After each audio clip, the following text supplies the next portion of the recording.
Vilka mikrofon är den? Och den här också? Allihopa. Gud vad bra. Li, om du har möjlighet att sätta dig där på den sidan där. Jan.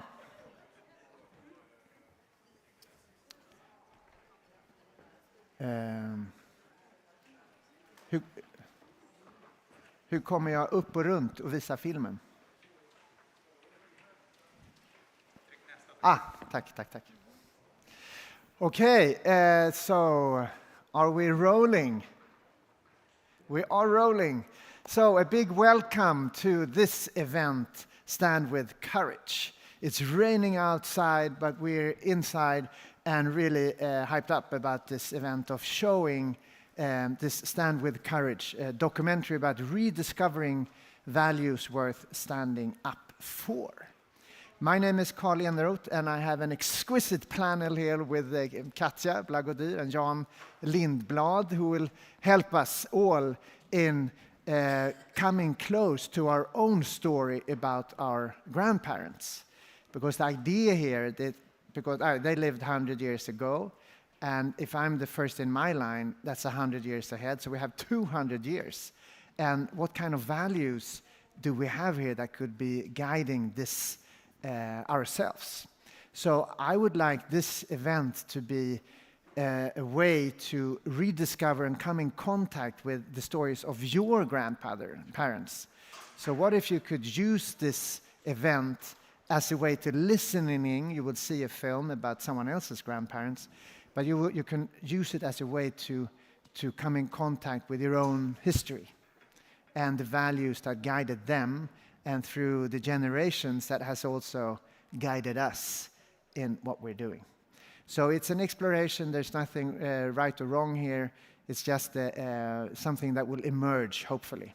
So I will do this introduction. We will show the film quite soon. There will be a short panel where we talk about courage and then move over to a workshop setting where we will then come in contact with these stories in groups that I will mention a bit later. But before we start, I would like to introduce Katja, who has been working with, not working, but she's been sort of where she can introduce herself. So what's your relation to courage? To courage. So they usually call me Katja, yes. Yes, it's me. That's a good start. That's a good start. And as every human being, I'm carrying a lot of stories, both which can form me in a good way, but also which can bring up quite some shadow in my human experience. And I am born and raised in Ukraine, so it's a kind of heavy burden to carry right now, which also puts me to the place where I need to meet my shadows. It's extremely important. And this is where courage is something I do work with every day and become aware about. Because the world right now, as I experienced it... Stay calm, everyone, stay calm. Emergency exit. Yeah. It's somehow very hard to navigate and very complex. And it demands of us to find our center and be aligned with the humanity instead of fragmentation, which we stand upon. And it takes a lot of courage from my side. So yeah, that's my story so far, and I will... Yeah, so just a comment. Katja and I did another film called Healing Beyond Fear, which really was about your work with creating co-creating an organization that helped Ukraine. Yeah. So John, you're into some other courageous acts. I'm maybe not courageous in that sense personally, but I think courage is very much needed in this time that we live right now. And we, of course, nobody can not admire an individual hero that does something great. It's a source of inspiration and also societal change. But I would like to make a motion for the broader courage that we need in society, the institutional courage. Like if you see... Yeah, before you... Yeah. So where do you come from? This the We Social... Yes. So I'm working as a developer at a social media company called W Social. Maybe not so well known yet because we are new, but we want to be what Twitter was once upon a time, a social media where you can actually discuss and talk. And I'll come back more to that later. But I'm also a democracy activist, working with something called Klimatriksdagen. We are arranging citizen assemblies around Sweden and things like that. So I'm very much interested in this societal change, and courage plays a big role in that. Okay, thank you. So we will soon move over to the film Stand with Courage, and it's about Sandrine, who I basically met in a conference. She was sort of very advocate, and she was pushy for the issue she was burning for, as we say in Sweden, brinna för. So I approached her and we started talking, and she was into her grandfather because she had found some CDs in the closet, and she started to look at it, and here he was, who wasn't alive at that time, and he started talking. He said, I have to do something about this. I have to do something about his legacy. And I thought that is a good story, because he was a Belgian resistant fighter back in the World War II. And he then went to the concentration camps, and the film you will see is quite strong at times. But he came out of that, and it was all a question about humanization or dehumanization that the system brought about, and how to sort of pull out of that and capture the humanity in us. So that is her story, and I think we'll just see it, and then we can start discussing that later on. So,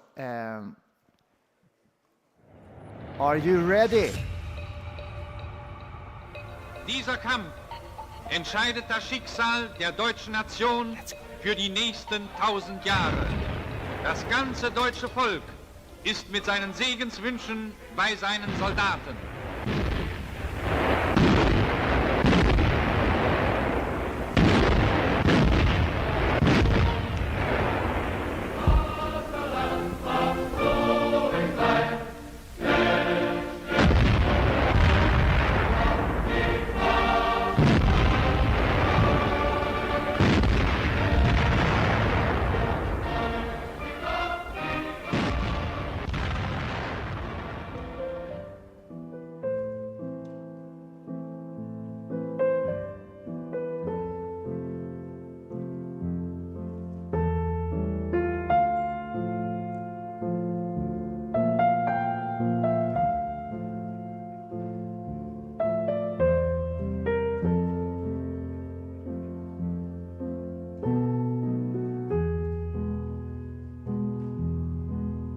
So we are now facing the double doors of the Gestapo building, where my grandfather, Bernard de Clèves, who was 25 years old at the time, turned himself in because he had heard from a family member who had come to his house that he had actually left because he needed to protect the family, that the Gestapo was going to come and take him.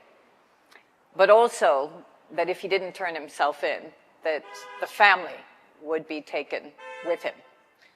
And so to protect his family, he walked in freely into these doors. And what he recounts is that he never thought that these doors would become the beginning of a journey through hell. He talks about, as an officer and also as a resistance fighter, that there would be some level of rule of law.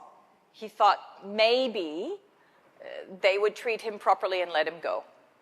But they didn't. They actually kept him for 3 more years and transferred him from here to the prison that we're going to go to then subsequent prisons, to then subsequent concentration camps, and then an extermination camp in Germany, to then finally be liberated by the Americans. So the journey starts here.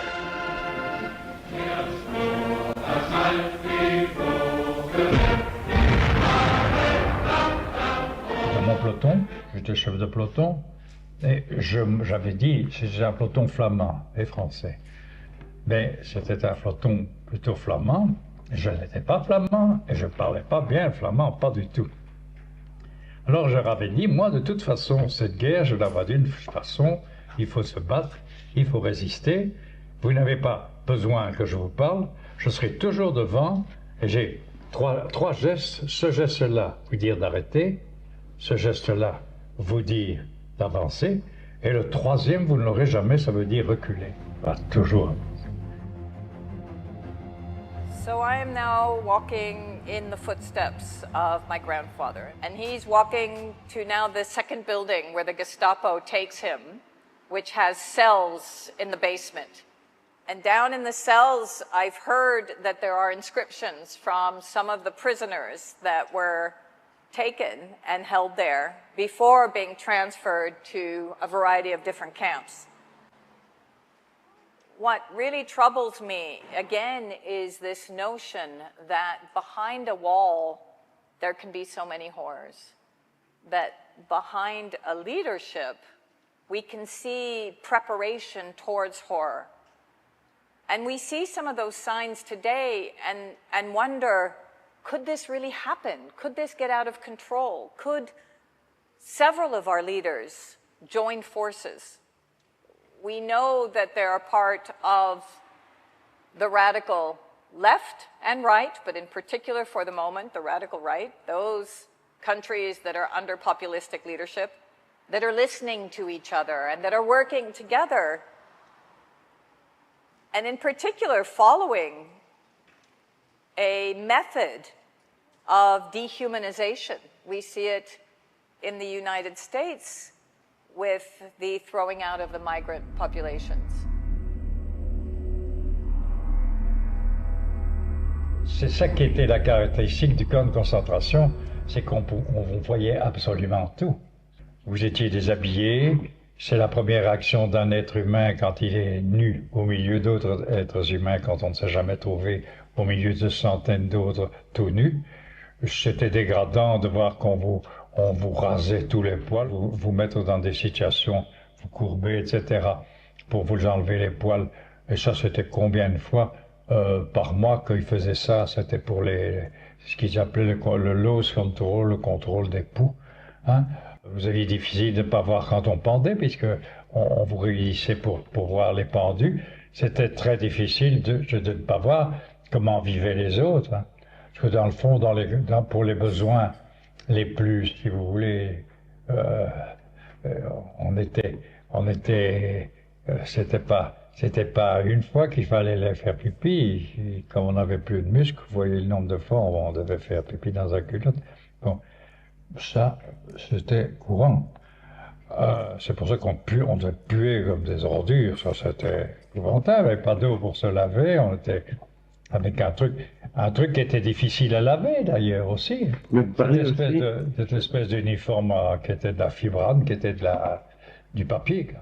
Donc je le retrouve à Mauthausen, ce truc. C'est pour dire que dans certains camps, le sadisme avait été poussé jusque dans ses retranchements de cette façon. C'était une espèce de grande plaine, marécageuse, qui dépendait du camp. C'est le fameux camp où il y a 200 et des marches pour porter les pierres depuis le bas de la carrière jusqu'en haut, avec 30 kilos de pierres en général sur le dos. Ou bien vous arriviez, ou bien vous n'arriviez pas. Je n'ai fait ça que quelques jours, heureusement encore.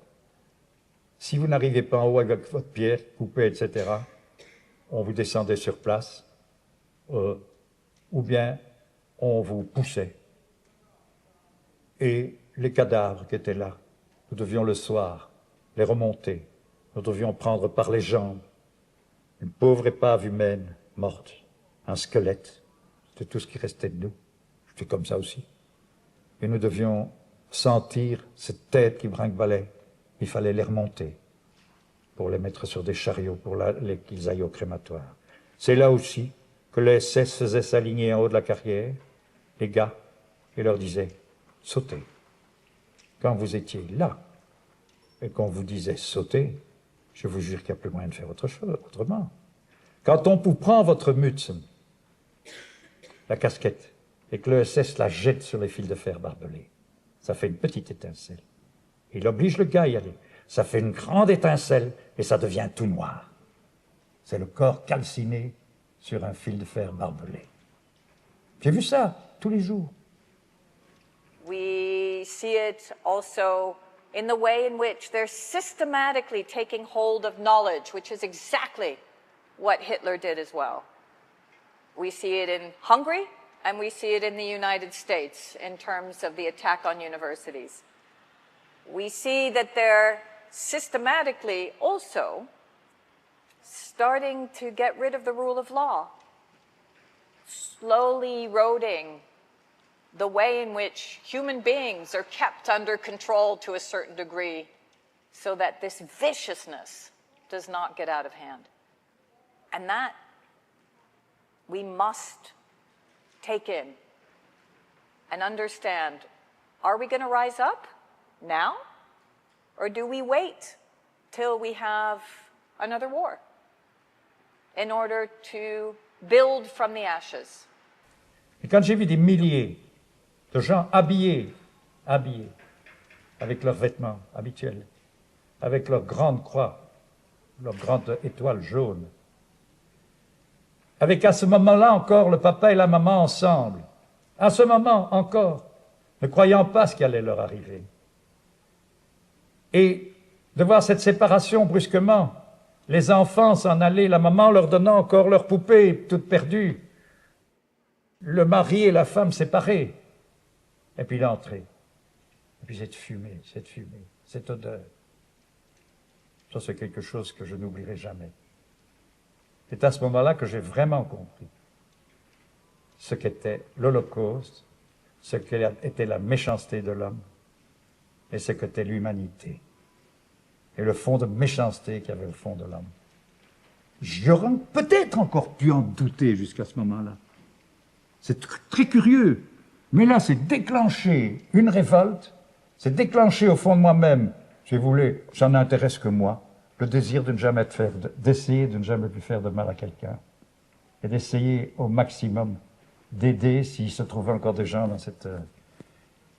Mais vous voudriez réagir à ce moment-là, vous voudriez aller aider, vous voudriez aller chercher, mais nous étions dans l'impossibilité de pouvoir aider. Nous étions nous-mêmes gardés, mais bon, à une autre tâche.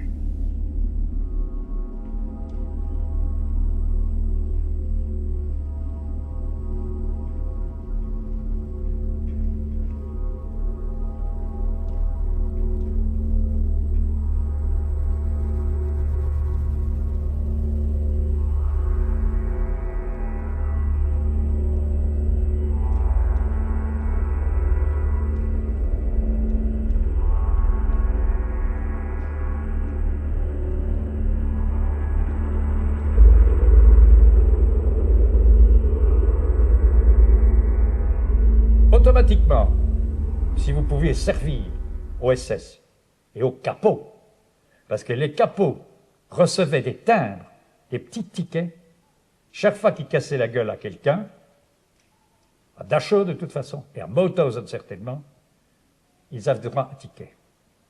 Puis alors ils pouvaient aller, c'était le suprême raffinement, au pouf. Et c'était également une baraque. Ce n'est qu'après que j'ai pu voir comment c'était disposé. Maintenant, je vous raconte quelque chose. J'ai vu des têtes de femmes, fardées, coiffées, avec des robes de théâtre. Ils regardaient tristement les gars tout nus qui passaient, avec des airs de vaches qui regardent passer les trains. Le prisonnier m'a dit, un polonais m'a dit, je ne sais pas ce que c'est. Ce sont donc des femmes prisonnières qui étaient utilisées dans ce bordel pour les capots et pour le SS. Et ça se passait de la même façon, on entrait pour les capots, ils entraient par une porte. Il y avait un grand pot avec un désinfectant et un gars qui était là avec un espèce de grand pinceau de peintre de bâtiment. Ils prenaient dans le pot, qui leur flanquait ça où je pense, c'était le désinfectant. Hein? Il n'y avait pas de canne du sida à cette époque-là, voyez-vous. Et vous les entendiez, los, los, schnell, schnell. Puis ils ressortaient par la porte de l'autre côté. Ça existait. Détail que je ne suis pas le seul, certainement, à dire, mais ça existait. I want to tell this story because it's been a part of my history and my heritage for since I was born. But because for the first time, I'm feeling that we're getting very close to a Third Reich moment. And my grandfather always said to us, grandchildren, don't forget history. I've had these tapes of him speaking to the Auschwitz Foundation and being interviewed on TV about the resistance. We've talked about it, we've talked about the war, but it just didn't feel like it was part of my present until now.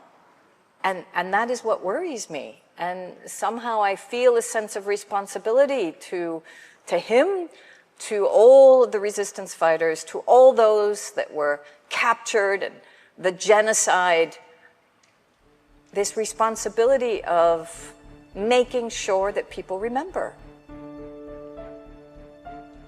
The seizing of those that are not of pure blood, like we're seeing in terms of the attack on migrants, but also on transgender, homosexuality in the United States.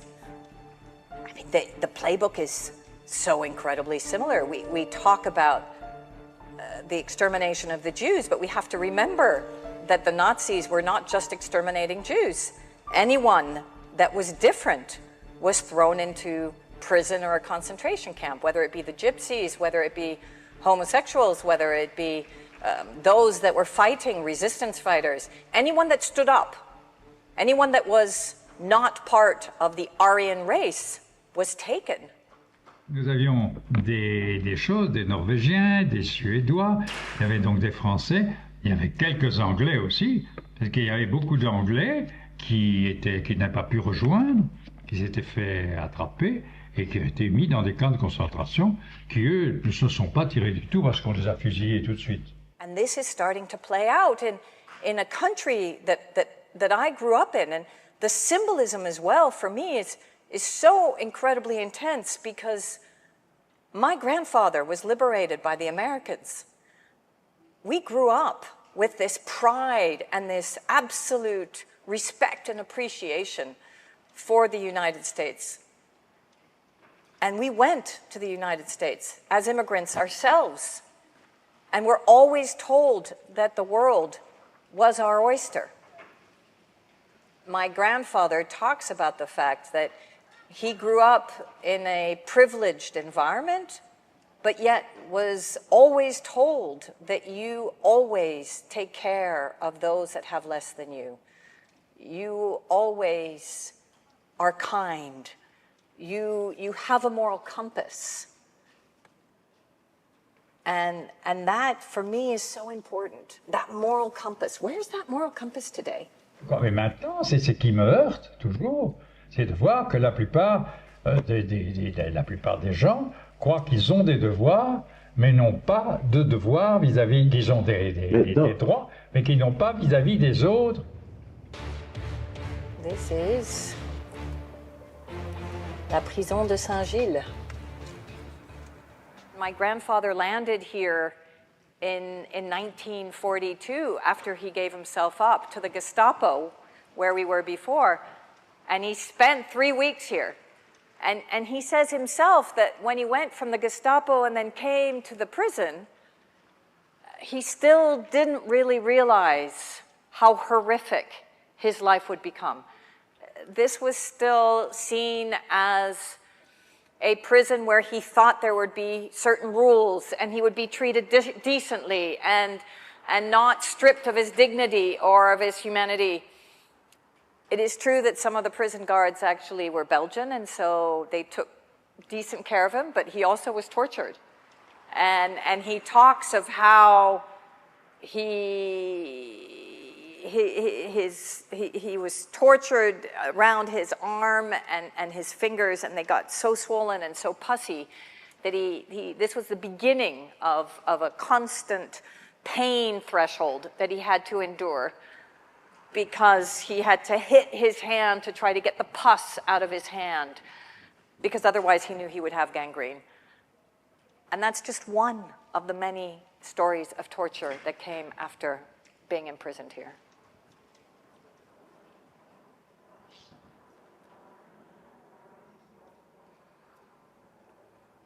You know, it's really interesting. When you start walking in someone's footsteps, you start to feel like you're them.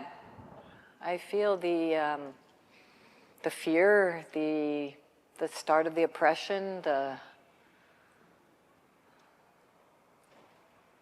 and yet the courage that he must have had to continue to walk in. And he never gave up. No. No, he never gave up. Faut du courage. Où c'est du courage? Dans les camps Non, de ces suicides. c'était du courage de continuer.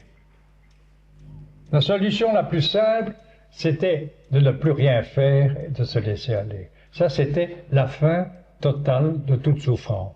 He never gave up. He continuously went through every one of these thresholds of inhumanity and of pain. And he says himself, he wondered why he survived. Why him and not someone else? Even when he was sleeping in between, and he talks about it, 80 centimeters of space when he was in the concentration camp, where he had to place himself in the barracks on top of other people. And sometimes you had someone's, and it's quite crude, but he says it himself, someone's asshole in your face, or someone's feet, or someone's face, or a dead person that you were lying on because they'd passed away during the night. The camps smelled horrific, and he sometimes, as he came out and survived, would have these deep memories that would come back because of certain smells. The stench of the tissue, the dying tissue, the dying skin of people, the defecation. And so, here we are in front of this building in 2025, and it's going to be closed down soon. And you think to yourself, wow, behind these walls, once again, behind these walls, so much horror.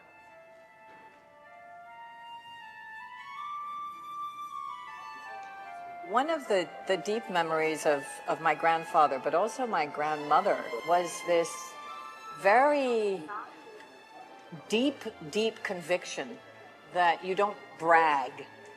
It's not about what you do and then how you show it. It's how you are and how you show up. And there's a difference. It's not about him talking about the resistance, which he didn't talk about so much. What he talked about was for us not to forget history, for us to remember that we were all responsible human beings, that we had to have values and a sense of morality and responsibility towards other people. And that, for me, is his greatest lesson. He never talked about himself as a hero, ever. In fact, we never made him out to be a hero. We made him out to be an incredible human being who stood up for what he felt was important, who didn't leave the country because he could have. He had the means. He came from a good family. Many good families in Belgium could have left and did, and he didn't, and neither did my grandmother. They stayed because they wanted to defend their country, and they wanted to defend Belgium and Belgians. And so that lesson is his most important lesson.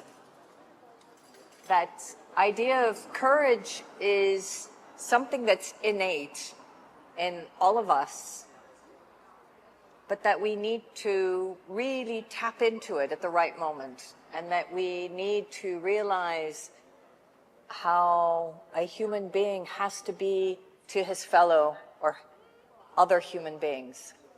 And that is what they spoke about all the time. That was the value system that permeated throughout our entire family, our discussions at the lunch table or over dinner, whether he came and visited us in California or whether it was here in Belgium when I came and visited.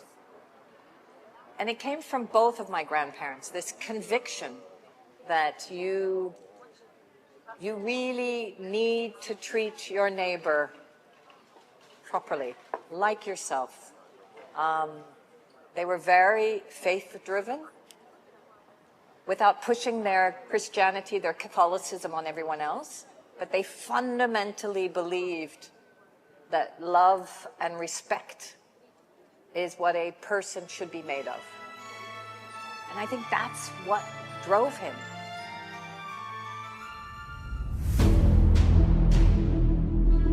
You may wonder why I have this umbrella. This continues to be my link to my grandfather, to Bernard de Clèves. Also, this necklace, which actually were his cufflinks, which he originally wore when he was actually captured and then hid away. And I've transformed into a necklace. We have to understand that my grandfather fought the 18-day war here in Belgium. And we're here in front of the column of the lost soldier. He then was captured, but he actually got away. On his way back from Germany, he actually got away with his platoon, and they got back to Belgium, and they were able to then start the resistance. He started the resistance on the 15th of June. Today, we are the 16th of June. And we walked into his footsteps during this whole period to feel what it was like when he actually started to think through how he could resist. So this whole story is really part of me, and this umbrella is something that I hold on to dearly, because we are here in Belgium, and it can rain at any moment. But the fact of the matter is it also keeps me tied to my grandfather and to that legacy that I hold, which is that we must continue to stand up, to rise up, to resist when we see injustice. That's hopefully my legacy, based on my heritage, but also based on my own personal need to be courageous.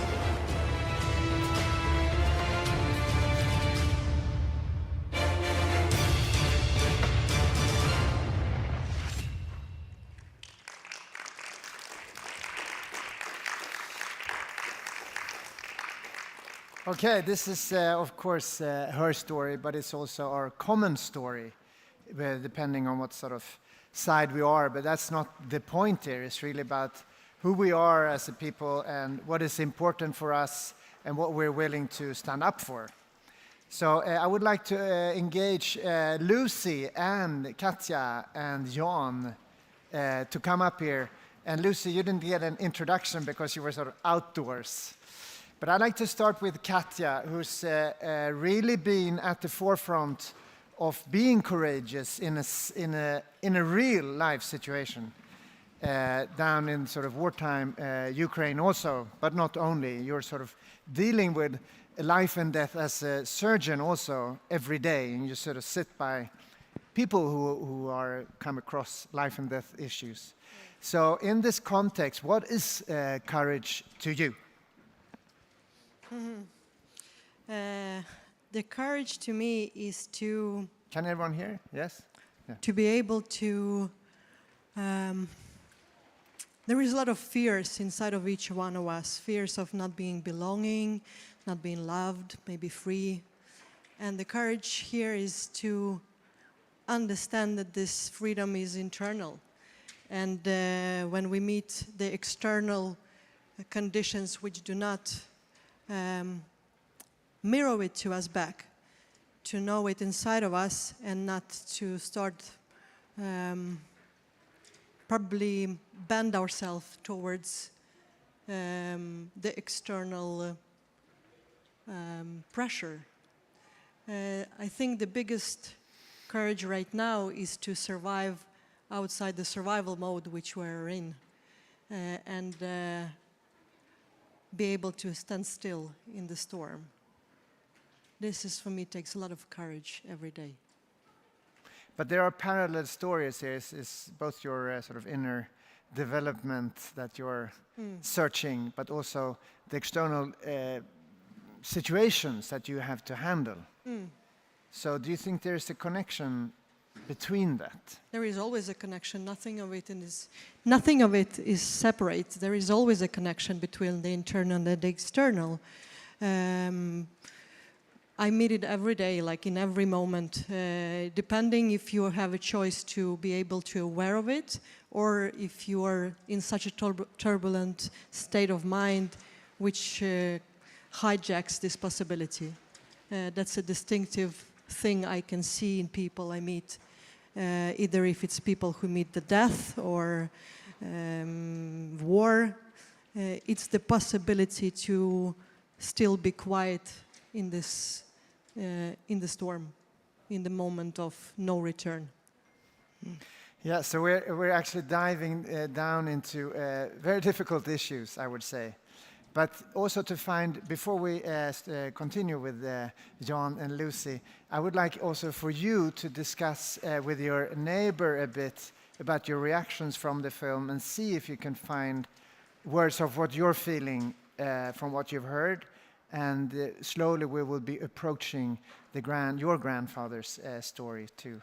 So if you can have a few minutes just to talk with the one sitting beside you on the term of courage.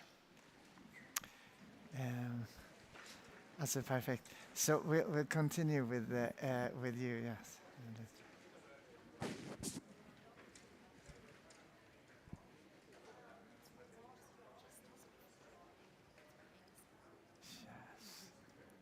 You met, right?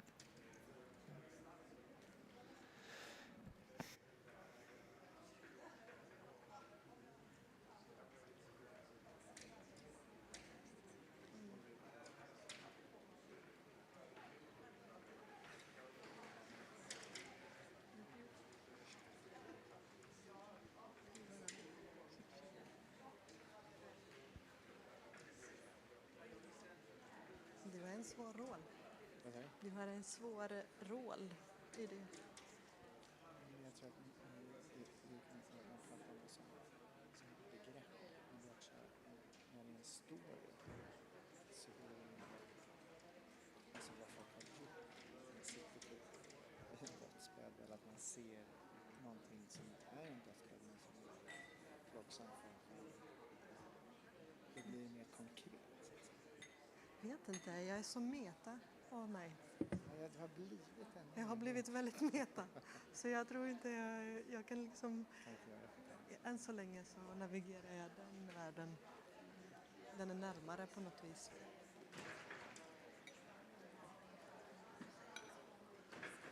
Liksom, till exempel, även om någon håller på att dö. Det sannoliken avslappnande är när alla historier försvinner. Alltså, det som är på riktigt är avgörande punkt. Den är bara...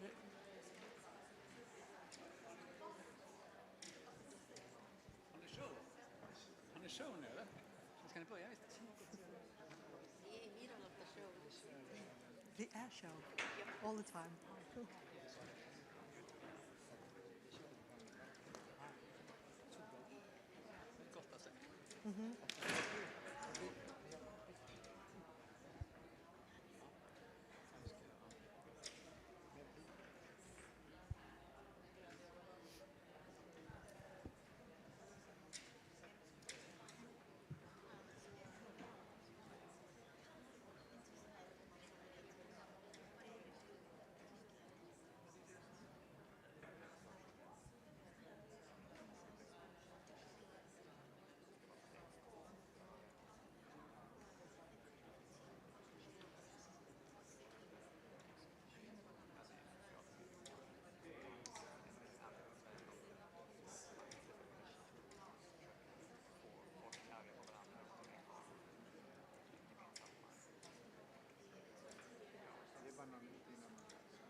Kollektivt i familj.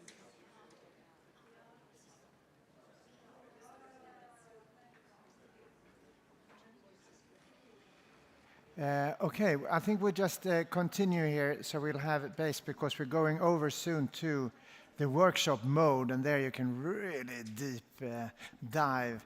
So we were talking here before we go with Lucy, but could you say something about that?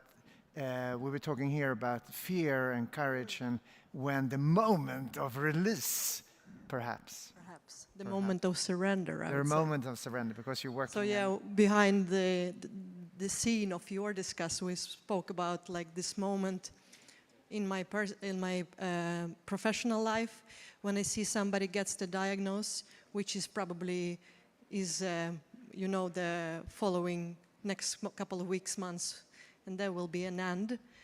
There is a lot of struggle because there is a lot of stories, there is a lot of attachments, there is a lot of we're trying to hold on to, there is a fear to let go. But those patients I witness, and it's a huge honor to witness the journey. Some people have it a few minutes before the death, some people have it before weeks, some maybe months. But this moment where you let go of all the stories and just can follow through the time you have just as it is. That's a quite magical experience, and it takes a lot of courage to get there, both for the person in the situation, but also for the collective which usually surrounds the stories itself. So it's there is something very beyond that moment. And with that presentation, I would like to hand over to Lucy, who didn't get a presentation. Hello. Like this, yes. So Lucy, you also come from a sort of ancient culture which is still very active. So how do you look upon this, the act of courage? From Lucy from the Samoa Islands, yes. Before I answer your question, I would like to introduce myself. Yes. Lucy Larsson, I live here in Gothenburg. 20 years ago, I arrived in Sweden, and I have been building a life here in Sweden, Gothenburg, Halmstad, or Karlstad. With a background in HR and recruitment, I've been navigating the journey with MSB. Now it's the Civil of Military and the Ministry of the Civil Defense and Försvarsmakten, the Swedish military. So yeah, a lot of courage there. So that's my background. And today I run an organization called Garden of Talents, and we help international talents to find ways into the market and help employers to help employers to trust the process, to have the courage to trust the process. So that is what I do. But let's get back to your question, and please, can you repeat? Yes, they're okay. No, so we're sort of deep diving down into the moment of death, and if you release what happens, then the courage, trust the process, then courage to use that. But you also come from a culture that has sort of perhaps another view on this. How do you talk about courage from your perspective? When I think about courage, I think about identity, the colonial history, migration, integration, gender perspective, a lot of those. My father was half Chinese, and the migration of Chinese in Samoa around 1914 by the Germans when they ruled Samoa at the time. That's a lot of things happen. It's a lot of culture issues, a lot of languages. And along the way, Samoa became divided. And many Chinese people were sent back. So broken families, they took your father, your grandfather, and they send you back, deported. Similar to what's happening today in our society. They break families. My grandfather was one of them. He was taken and forced to leave the country. My father at that time was 9 years old, and he never seen his father ever since. So it's an emotional journey to look at how colonialism has done its damage. It's a strong word, but it is a very powerful impact that colonialism has left in a small island of Samoa with only 200,000 people. And my father passed a few years ago, but what I have seen during the time, growing up with him is how he responds to the comments "afasainga," half Chinese, and it's bullying. Actually, it's discrimination, it's racism. So the whole village they call him "afasainga, afasainga," and even us. But for me, I became proud because I was different. I was not one of the many.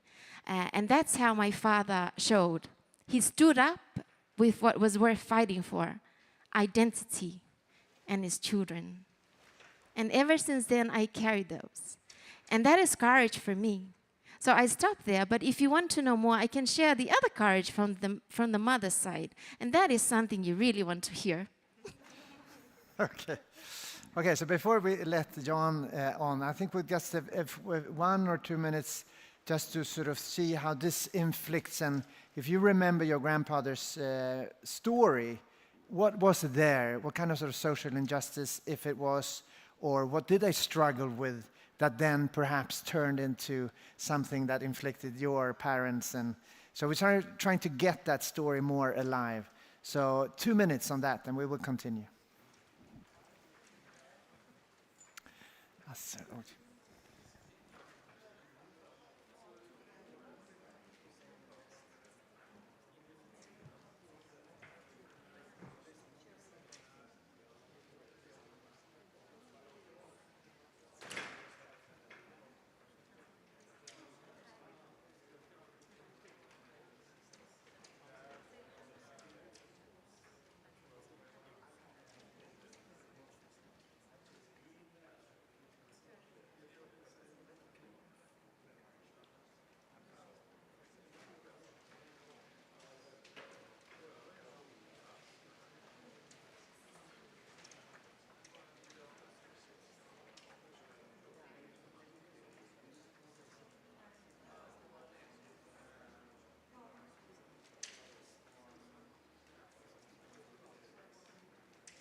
Okay, as the last input to the conversation before we head over to the workshop, theme is also to have a David and Goliath story here with Jan, who's been part of a gang who takes on the big platforms. Could you tell us something about that, social media platforms? Sure. So I have a Finnish background, and in Finland we have a more recent war stories than in Sweden. But I've been living here in Sweden, so I don't have much to contribute on this very practical, day-to-day fear of life sort of level. But also here in Sweden, we do have a lot of individual acts of courage, like climate activists that are set in prison and they stand up for their rights and so on. Things are happening here also. As much as we admire heroes that go out and do very courageous things, they inspire us, they make some changes into society. But I think in order to really transform society, we need institutional level courage. We have seen some of that, for example, in the US. Some courts are standing up for what is true and right instead of going with the flow. We have seen that, we see the same things in Sweden too. There are whistleblowers and there are people that don't obey the rules and things like that in order to preserve something that they think is important. And I'm involved with this W Social. It's a social media platform. And the reason I want to spend my time on that, I'm an IT guy, so I can work with whatever. But it's, I really feel that's an important thing because that decides what the societal conversation feels like. Right now, we have this 1930s moment here, as we saw in the film. We are back there again. But there's one big difference now and then. Well, two actually. We have one difference is this time we know what it can turn into. So we have an antidote, but we also have an information system that is tremendously much faster and reaches millions of people in a few hours. And that may go against us. And it's right now trying to drive rage and keep people glued to those media. So we need a different kind of social media and different kind of media in general, and the whole transformation of society needs to be done in a courageous way. And it's not only about individuals, but it's also about the systems, the platforms, and the institutions. Okay, thank you. So here you have a few ideas here, and if you could now, we will divide ourselves in groups of 3, and we will join each one of those groups, and when you do, I will give you more instructions. So take a chair and just put yourself in groups of 4 facing inwards. Thank you very much. Thank you. 3, and I will join. We will join, but Hans could be one of the joiners, so he's a professional.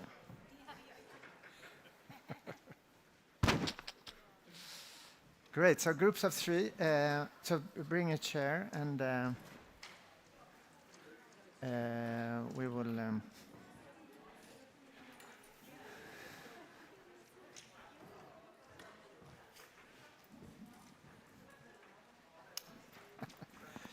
grab a chair. Okay, facing inwards, very good. You're 5. It's okay. Okay, so this is good. We could be 4 or 5, so you just sit down, please.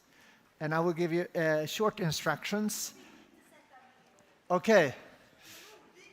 Be courageous. John, so you face the group, like if you put yourself, yeah, there, okay. Okay, so among yourselves, choose one person who is willing to share his or her story about a selected grandfather, on your mother's side, on your father's side, something they went through, which you think is amazing. It could be a life story which is full of struggle. It could be something that they did despite all the circumstances. Thinking like a storyteller, sort of the more dramatic it is, the more it will engage. And you tell that story from straight on. And the one sitting, so if Hans, for example, tells the story, the one sitting here to your left will just reflect and say, I've heard this. I've heard you talk about this. So you will have a confirmation that your story has been through. And you sitting to the left of you will say, this is what I felt when you told me this story. The emotions that came up, the memories, the sensory things that exploded. And you, as the last person, will say, given this structure, given the struggle you've had, I see a potential avenue forward that you could bring this to do like this. There's no right and wrong here. But this will in turn give the storyteller a fantastic opportunity to actually deepen and be mirrored in his or her story. And I think we'll do that for about, we'll go on, and then if we have time, we'll have another storyteller too, as we're more people. So please proceed and talk among each other and raise your hand and say, I want to tell my story. And the one who's first will do it.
har ni kommit igenom, eller? Att det var länge sedan, eller? Ni gjorde på ett annat sätt, eller? Nej, vi har gjort det, men vi har vidareutvecklat. Ja. Vi tog det till 2.0. Okay, this was very interesting. I think we should. Are you sort of getting soon into? Have you sort of done all the parts? You've gone around. So I was thinking, in a traditional way, if we could just share some ideas of what you have experienced. Who was telling the story here? You were telling the story. So could you tell us briefly what the story was and your reflections on the sort of feedback you got? Briefly. Brief is difficult to do it briefly. So my story is about my grandparents on my mother's side who were German but had lived on the other side of the ocean but had to go back to Germany in terms of an exchange of prisoners with the US. Oh, wow. So they had to leave their life and were forced into the lives of the war Germany. And my mother was 8 at that time. Was it before the war or after the war? It was during the war. During the war. Yes. And so I'm half German, and without going into detail, it's always a double side for me when films like this is shown, because there's this collective idea about Germans and the German history. And what we talked about here is that it's important to tell the story, to break the circle of I don't feel any guilt because I don't know in detail what my grandfather did do or had to do. But I feel a lot of power in the fact that they managed to live through, restart their lives, and live in under humble circumstances, very friendly and very grateful for the new life, not the bitter side of having to leave this other life that they had before. And I was also given from you the question, what do I want to do with it? This is a big part of me. What do I want to do with it? How can I use it in terms of making things better for myself and for others? And I think what I said to you before, one aspect is the fact that nothing is black and white. And during war, in politics, whatever, in today's society, it's so easy to be very confrontative and very sure about one way or the total opposite. But I realize now that I very often take the other side, or at least I continue questioning about what's the underlying reasons for people acting like they do or whatever. So this, and I think it stems from here, from this experience actually. Not lived for myself, but lived through my family. Thank you, thank you. Is there anyone else in this group who want to share something around this story that you experienced? Yes. Loving film. I want to see a film about it. Yeah, maybe the next one.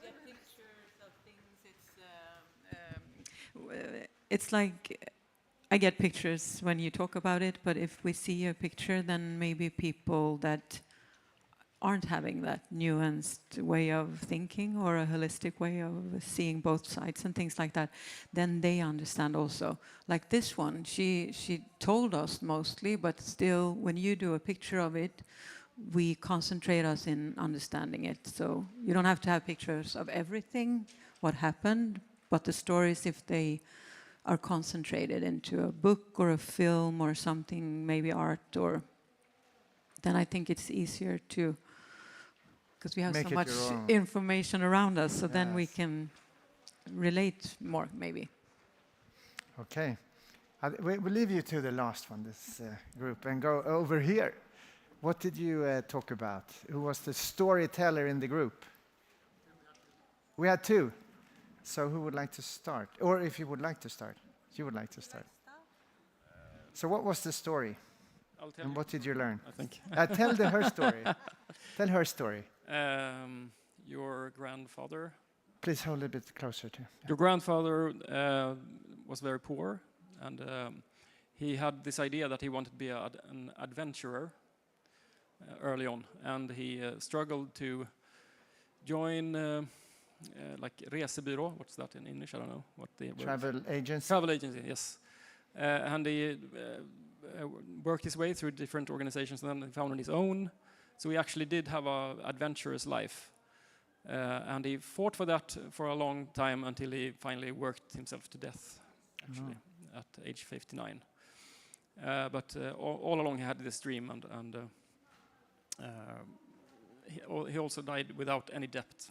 So it was an important fact for him. Did I miss something? Would you like to add on that, or is that... I think our heritage shapes us. And so not only the heritage which we know about, the facts, so I stating the facts, but I think it's important a bit that how we do things, so that he worked himself to death and at 59. It's also something that we can look at in our family systems. How did people end? And how can we change that? Or there was another thing that somebody else said, that he had a vision, because starting a travel agency, and the first one he started was 1929, and then his own 49, 48. You have to have a vision. And at times he didn't even have the money for the hotel, It was around the world in 80 days. But he may not have booked the hotels, he didn't have the airplane tickets to pay. It kind of came along the way, and he had the courage to take groups of people from Gothenburg, around the world, and he did it. And he came back. And I remember having to stand at Torslanda with a little pink rose to greet everybody as they came back, and give them each a little pink rose, because they managed to go around the world in 80 days. Thank you. Would you like to add something on that story? Any values that you thought were coming up, Jan?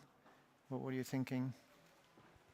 No, but obviously it's going on to a project and taking care of a group of people and not having the means to do that is very courageous.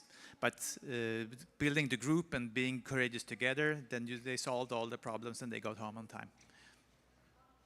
Fantastic story. And with the rose at the end, sort of. Okay, thank you. And here, who was the big storyteller? Was it you? Tell me, what was the story about? So the story was about my grandmother, who lost her mother at birth, and so she was born at Ulvön, so a small village, island. Kramfors. With the fisher society. So her father was a fisherman and couldn't take care of her. So his sister took care of her in a different location. So the story was about how she got to hear when she was growing up that if you're not good, we'll send you back. So she kind of had this insecurity, not a very warm and loving upbringing in that family. And then she had her father still at Ulvön, so she used to come there in the summers and help out with his, also her siblings still living there. But then he passed away, so he drowned when she was 12. So then she also lost him, and so there were stories also she got more siblings there with his new wife, and there was trauma in that family as well. But the thing was both the wound that she carried that was not much talked about, but I've been thinking about it since I grew up. But also the resilience of kind of the intelligence of life, of how we put things aside so we can go on going on, and that's why we are here today. Yeah. Any reflections? Thank you, thank you. Any reflections in the group on that story? What did you talk about? How did you reflect and mirror that story?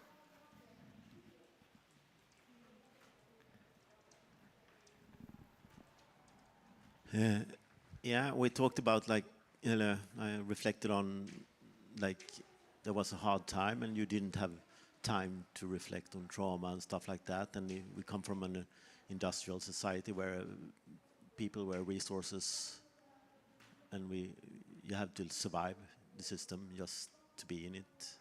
You didn't have time to reflect on trauma and hurt and stuff like that. And today we do, but we still have problems in our society where we move people around with trauma and mental illness, and we hurt people, and we don't care about them, and we didn't care back then. But we have to come back to a caring society where we actually care of each and every one and take care of them. Good, thank you. Katja, any comment, or just save it for the final? In my reflection of this experience, I was a feeling unit of this group. Yes. Yes. And you can, even if it was like very old story, like you're a third generation right now, and you are fourth. You can still feel the heaviness of the experience the grandma went through, and how this sadness is carried more probably mercifully right now, because you are aware of what happened and you have compassion towards this happening, but it still lives in both of you. And it's it takes a courage to take care of it, but also be present with it. So I told you that I admired your capacity to not push it away, but tell it in a very holding kind of way, because it's a very painful and traumatic experience. But you are capable, both of you are capable to carry it with you in very lovely way. So, loving kindness. Oh. Thank you, thank you, thank you. Okay, the last group. What did you were the storyteller, right? And what was the story? Thank you. So I was telling the story of my grandparents. Maybe you can stand up if that's okay. Right. I was telling the story of my grandparents that lived in a small town in Skaraborg. They opened up their house for refugees in the 60s, 70s that came to that small town, and to stay with them for periods, shorter periods and longer periods, and to celebrate holidays, like Swedish traditions. So I grew up being exposed to people from all over the world, looking very different. And sometimes that was scary, you know, to not knowing who was staying with my parents and so on. But it has really affected me, and also influenced highly how I now live my life and what I do. And we had this beautiful conversation in how actually, you know, reflecting on the trends nowadays in nationalism and so on, that we have that false understanding that a homogenic society is something that is secure, comfortable, and so on, whereas we actually happen to share that rather the the diversity is the normal. If you're exposed to that, you don't fear it. And I think that is what I'm really, really grateful, that I was exposed in very early age to diversity, which I find now it's the comfort in my life, and we share that experience. So it was a beautiful conversation. Thank you. Thank you. Anyone want to add in this group? You're quite fine. Okay. So I think that was it. We got to the final all together, and we had this journey into what's so funny? Nothing. Okay. Yeah, we're glad to be. And we traveled into the journeys of our grandparents, and we got all the way. We've been traveling to Germany, we've been traveling up to Kramfors, and we've been traveling down in the 60s, and also in other places.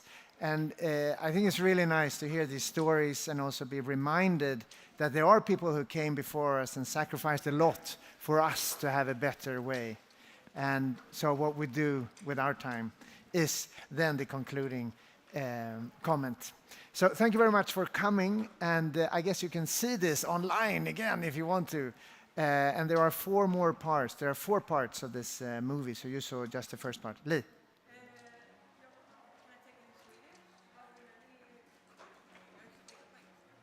Yes.